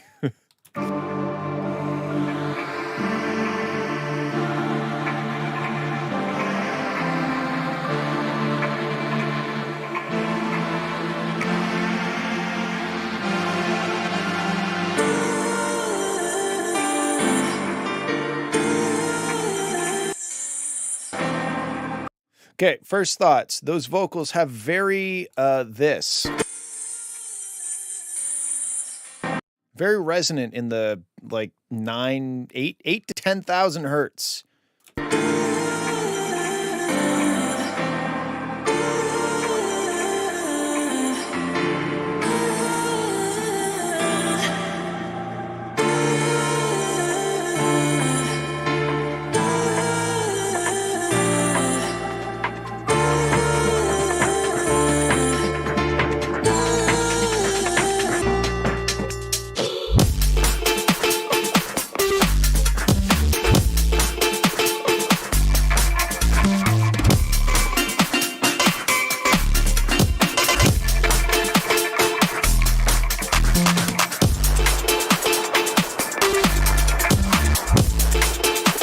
This part is sick, but I don't know about the flamming on the kick drum. Ah.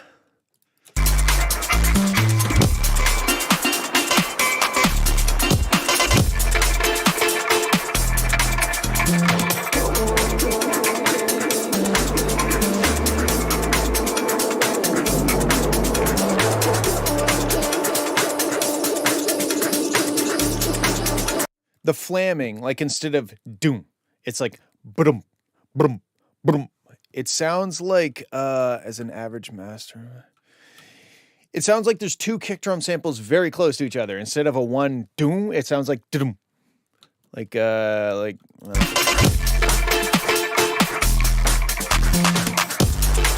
like right here. Maybe it's just that distorted. But to me, it sounds like there's two. It sounds like this is a kick and this is a kick. Same as here. See like how it has like up and down and up and down. Same here. I think you might have a reverse kick into the kick, but the reverse. I think this is me. I think I might know what's happening. I'm not saying, I just don't know about doing it every time. I don't know. I'm unsure of what to tell you on this one. Let me just find a kick real quick because I think this is what's happening. Sure. I think, whoopsies. I think every once in a while you have a reverse kick, right? And I think what's happening is maybe, see how you have, this is the transient, but it's in reverse. But if I play it, so I think what might be, I was not going for a reverse kick on every kick. Okay. Then I'm not really sure, but what it sounds like this. You know, instead of, that's what the kick drums sound like to me. And I don't know. I don't know if it's the move.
It's dope though, dude. I think I don't know. I would try a cleaner kick that doesn't have that, and maybe use the flammy kick every once in a while as a little flavor adder. But I don't know. I don't think that it needs, like, there's so much flavor in it already. I think just having a solid kick to like drive the beat home.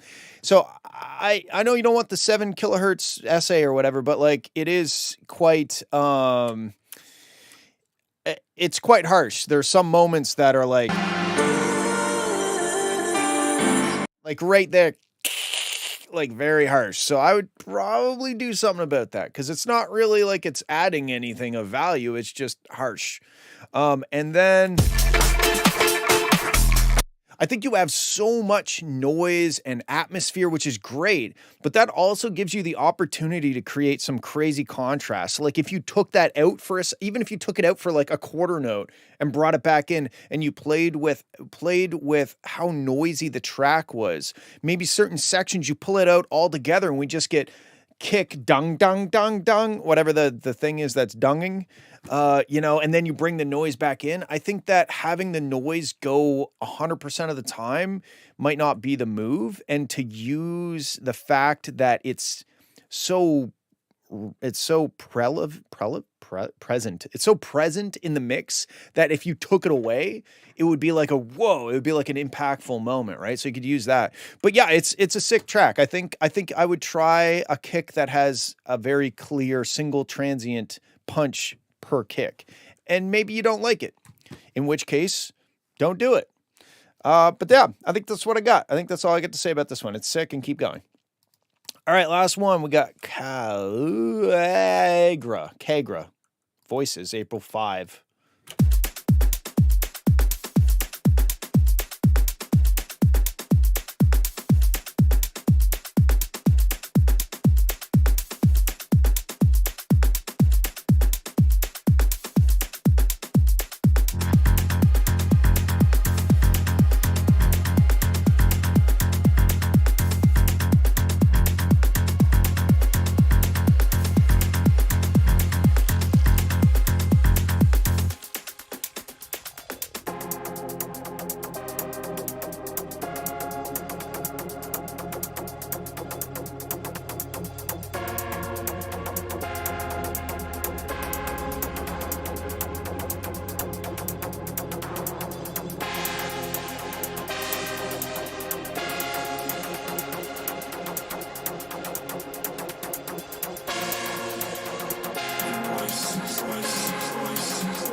This is really cool. I think that the kick could use some more transient, which is why I'm adding this.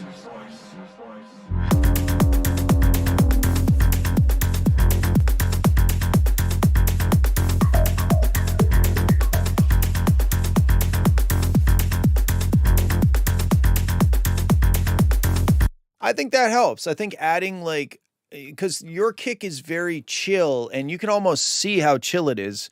See this? See how it's like the opposite of this? Like the kick kind of fades in, like it's very round. And that might have been intentional. Personally, I think having a bit more edge on the kick, like the track is chill already, but I think the kick having a very rounded edge is making the track too chill. So just adding a little bit more transient in.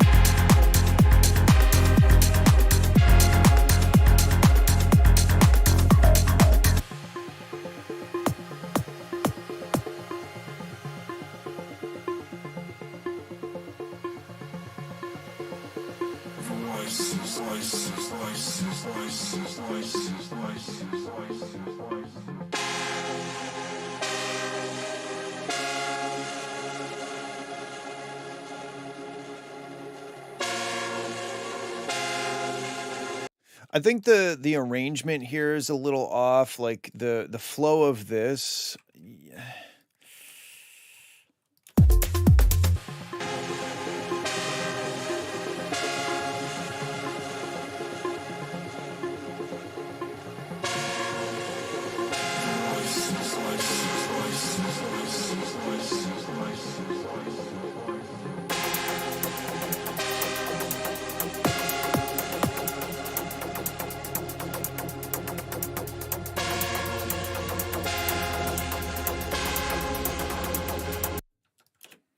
Try this.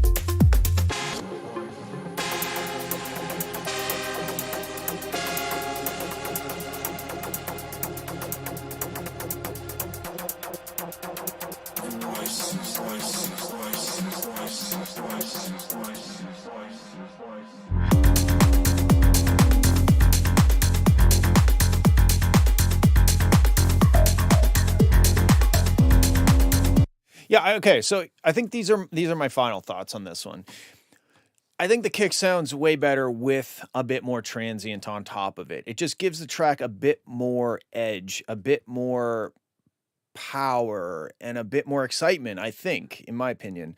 The arrangement doesn't flow that great. The arrangement is a bit clunky, right?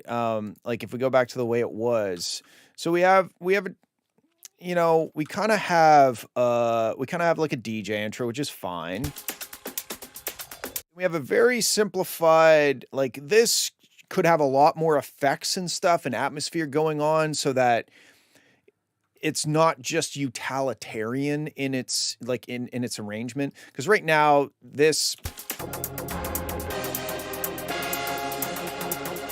I don't know that it can justify existing for that long. It doesn't have enough going on to keep my attention for that long.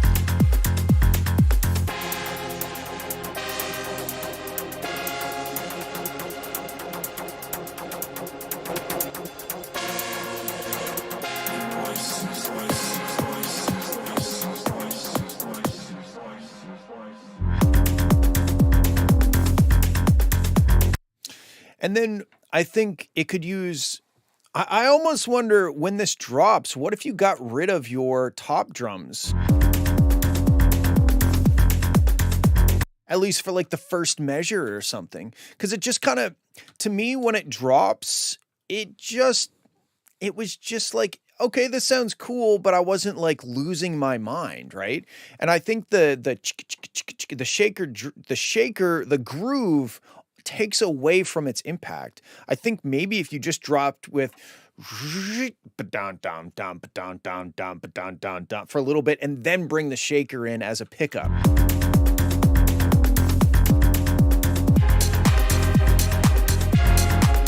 And then when it gets here, this whole section is just a little clunky, normally I would, and I do this quite often with tracks, even my own, if you render it out and you look at it and you kind of draw out the energy, and energy isn't just necessarily volume, but we're kind of like, we're building up and then we're like down and then we're up. Like it doesn't follow necessarily a super logical progression. And I'm not just I know that it looks like I've just drawn the RMS value or the amplitude of this waveform, but it really is like it's the energy flow. And when you get to this breakdown, I would almost expect it to be more like a roller coaster. You know, it drops down and then it starts building up and building our anticipation. And then maybe again, if you take out your top drums, that might actually, it's funny, but sometimes you take stuff out like that and all of a sudden you're like, oh God, this is way more powerful without the chicka chickas. Because the chicka chickas, it's kind of like a nice, like, ooh, it's easy and it's like a groovy, like you can get into the groove. But when it first drops, I'd rather focus more on the da dun dun dun da dun dun dun da dun dun dun, and the chicka chickas dilute the da dun dun dun da dun dun. Like it kind of smooths out that da da da da da da da da. So it lessens its impact. So I would try to make the energy flow a little bit more progressively.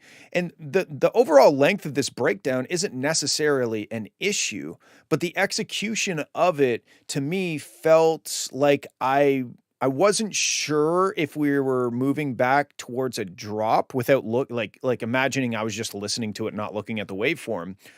I wouldn't necessarily be getting excited for this drop to happen. And then the drop just kind of happens.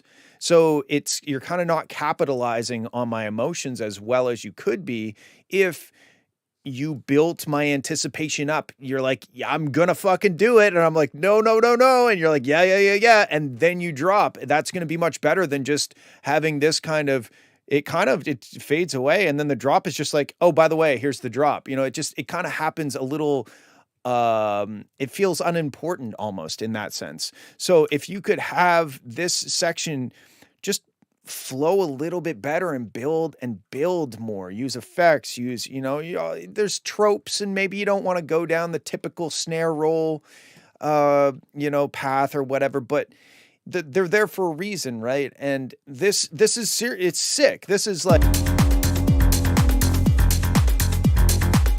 it's dope. Like all these sections on their own sound wicked. It's just the arrangement and the way that you are playing with my anticipation and my excitement that could be executed better. But yeah, the easy fix is add a transient to the kick and it will be better. So that's an easy one. Fixing the arrangement is going to take a little bit of experimentation.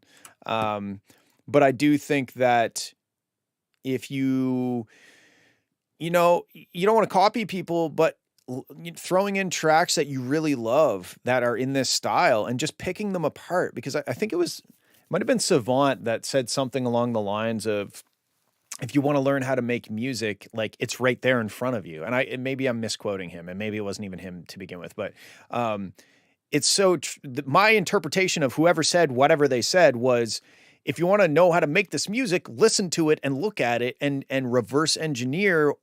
Why am I so excited when this drop happens? Is it because there's a huge snare roll and it goes on a little bit longer than I thought it should? Or is it because it gets all big and messy and reverby and then it goes to super tight with no top drums and just dun-dun-dun-dun? Like analyze the tracks and even just throwing them underneath your track and lining up the different sections and just looking at it. It's not like you're copying someone's homework. It's that you're trying to extract what it is that you love about that track and apply it to yours. So that might be helpful, but everything you have here sounds dope with the exception of the kick needing a bit more transient. I think you could just have these sections hit harder if you led into them a little bit more strategically. Kadia said that it was a little too detuned for her taste. It's on the edge of being detuned. I can appreciate it. Would it be better if it was 5% less detuned? I don't know, maybe, but I don't think it's objectively too detuned, but it could be on the edge of what some people would find pleasant to the ears. So I think, the fact that Kaidia said that, maybe just try undetuning it just a little bit. And if you think it's better, more detuned, even more than it is now, then that's what you should do because it's your song. Anyway, blah, blah, blah, blah, blah, blah, blah. Here I am. Thank you for hanging out with me. And happy birthday to my father. I love you. And I love all you guys. And thank you for hanging out, which I just said, and I said it again. And you know what? I'll say it one more time. Thank you for hanging out. I do this every Friday. Send in your tracks. We'll have a listen and have a couple laughs and have a great weekend, everybody. Okay, bye.